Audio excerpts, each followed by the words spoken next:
Ladies and gentlemen, the Vice President of the United States, Mike Pence.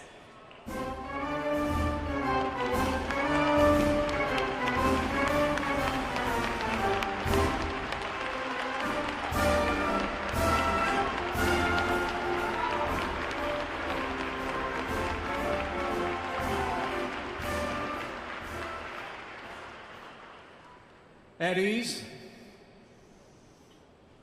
members of the Joint Chiefs, leadership of our armed forces, distinguished members of Congress, and all who wear the uniform of the United States, especially the storied 10th Mountain Division.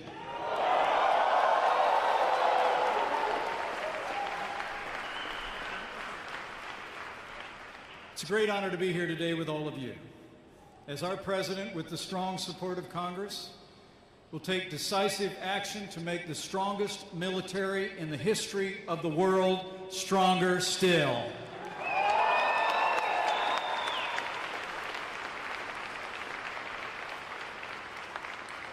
All of you have chosen to be part of something larger than yourselves.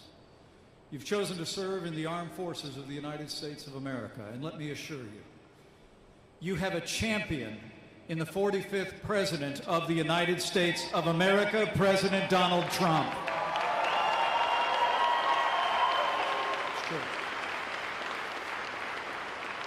This president has no higher priority than the safety and security of the American people. And from the very earliest days of our administration, your Commander-in-Chief has been fulfilling his solemn oath to provide for the common defense. And President Donald Trump always puts our armed forces and your families first.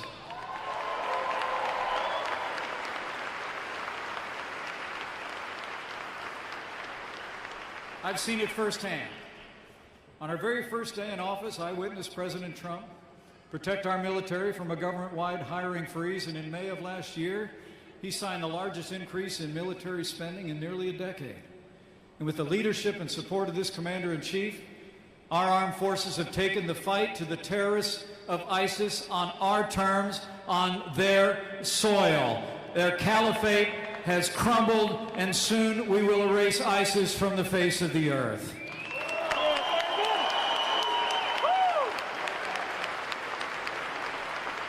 And last August, our President laid out our South Asia strategy to give our warfighters in Afghanistan, in his words, the tools they need and the trust they've earned to fight and win. This President has also secured commitments around the world from our allies, commitments from our NATO allies in particular to pay more for our common defense than ever before. And President Trump has articulated a vision to ensure continued American dominance in land, sea, air, and space.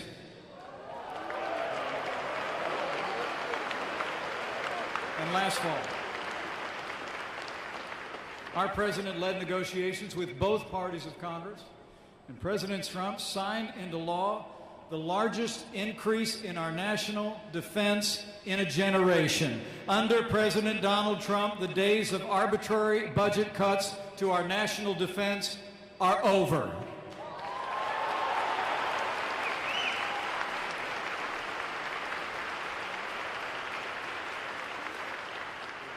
And finally, in June of this year, while our President engaged in historic negotiations with North Korea, he had our missing fallen on his heart.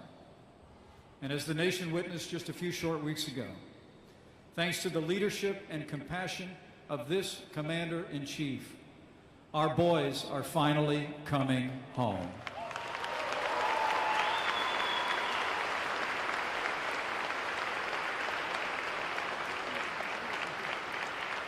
By signing this legislation today, President Trump is keeping his promise to the American people to rebuild our military, restore the arsenal of democracy, and once again give you, our soldiers, sailors, airmen, Marines, and Coast Guard the resources and training you need to accomplish your mission and come home safe.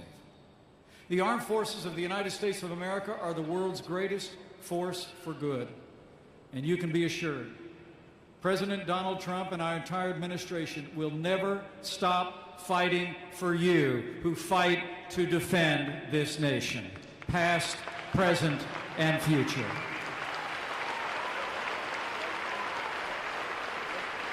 So now it is my high honor and distinct privilege to introduce to you your Commander-in-Chief and a true champion of the men and women of the Armed Forces of the United States of America, the 45th President of the United States, President Donald Trump.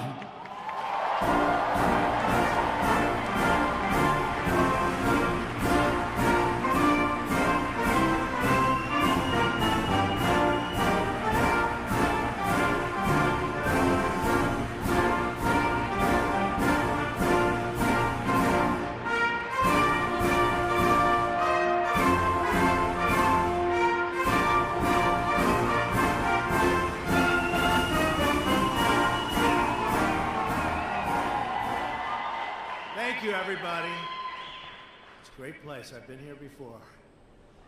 We love this location. We love this base, and most particularly the people that are working so hard here and so effectively. So I want to start by saying, at ease. Just relax. Do you have seats? You can sit down. Come on. Sit. If you want to stand, you can. We'll just get one big standing ovation, right? Sit down. Thank you. That's pretty good. Everybody's got a seat. Thank you very much. I want to thank our wonderful Vice President, Mike Pence, and say a special hello to the incredible patriots of Fort Drum and the 10th Mountain Division. Special people. Thank you.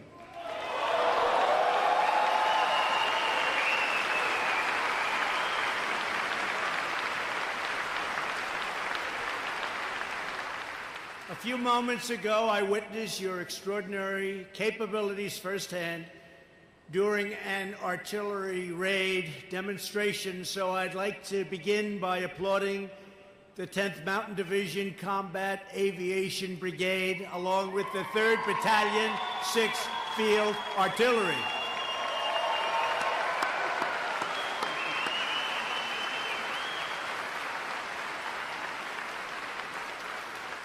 I hate to say this, but nobody stands a chance against you folks. Nobody stands a chance.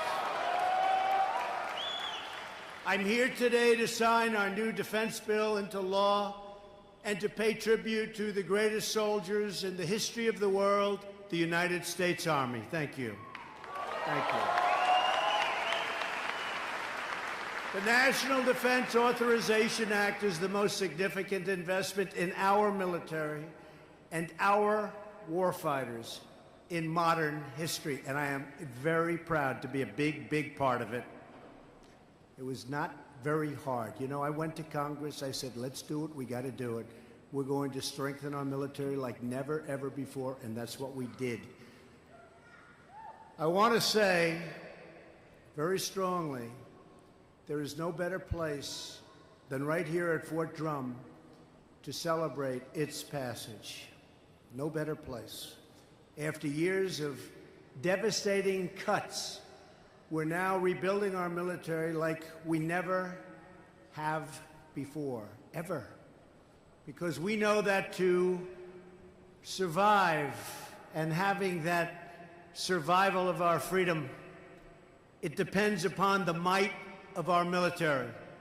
And no enemy on earth can match the strength, courage, and skill of the American Army and the American Armed Forces. Nobody's even close. They never will be. We're grateful to be joined today by many of our nation's top military leaders. I'd like to recognize Deputy Secretary of Defense Shanahan, who's with us. Please, Mr. Secretary.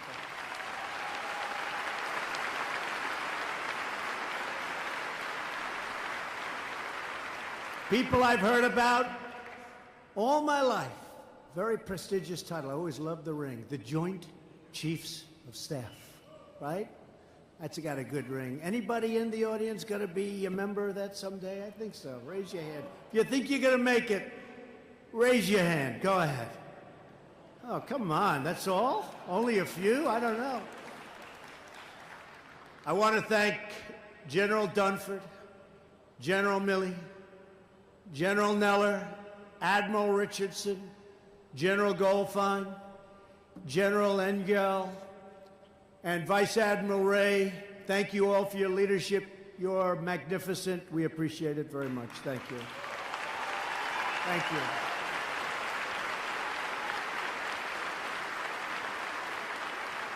A very special thank you to the Commanding General of the 10th Mountain Division, Major General Walt Piet.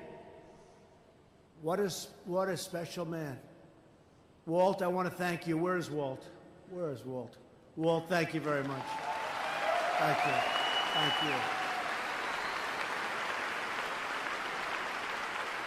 you. Walt is back on American soil after deployment in Iraq, and I just want to welcome you home.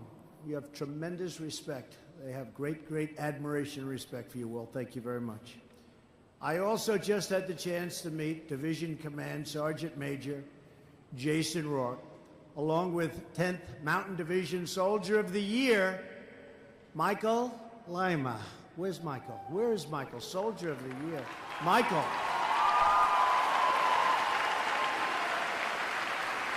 Pretty good. And that's Soldier of the Year, Michael, out of how many?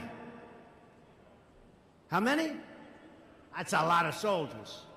18,000. Do you want to work for me? Thank you, Michael. Great job. We would not be here for today's signing ceremony without the dedicated efforts of the members of Congress who worked so hard to pass the National Defense Authorization Act. I'd like to recognize Congresswoman Elise Stefanik, whose district proudly includes Fort Drum. And I have to tell you about Elise. She called me so many times. I said, I don't want to take her call. She wanted me to be here. I said, I won't be able to. We'll have to change a lot of scheduling. But that didn't suit her. She didn't stop, and here I am. Here I am. Elise, come here. Come here, Elise.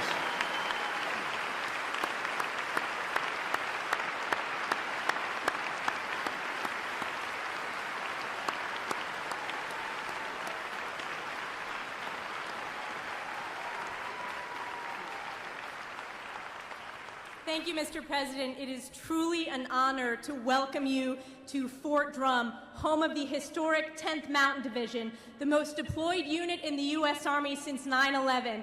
Thank you for being here to sign the historic National Defense Authorization Act, which includes the largest pay increase, support for our military families, and investing in our military readiness. Climb to glory, 10th Mountain Division. Thank you.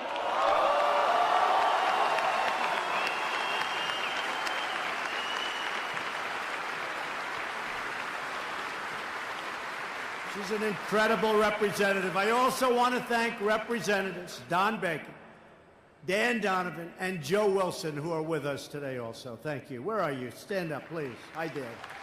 Stand up. Thank you. Thank you, fellas. Sorry about it.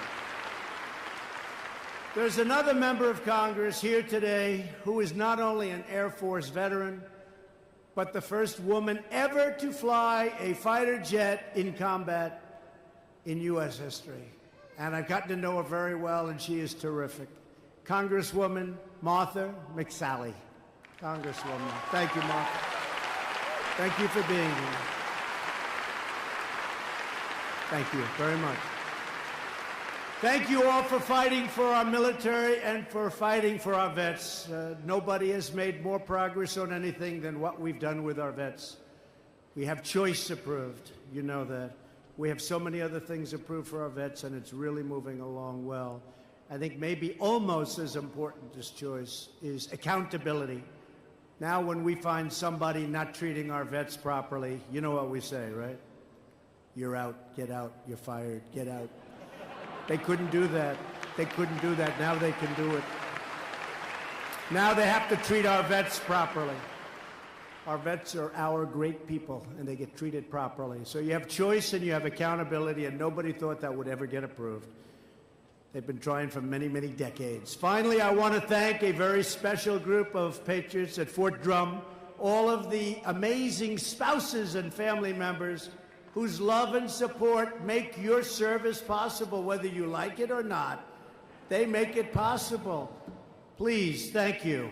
Thank you very much. They know. They know, right? Look at him. He's smiling.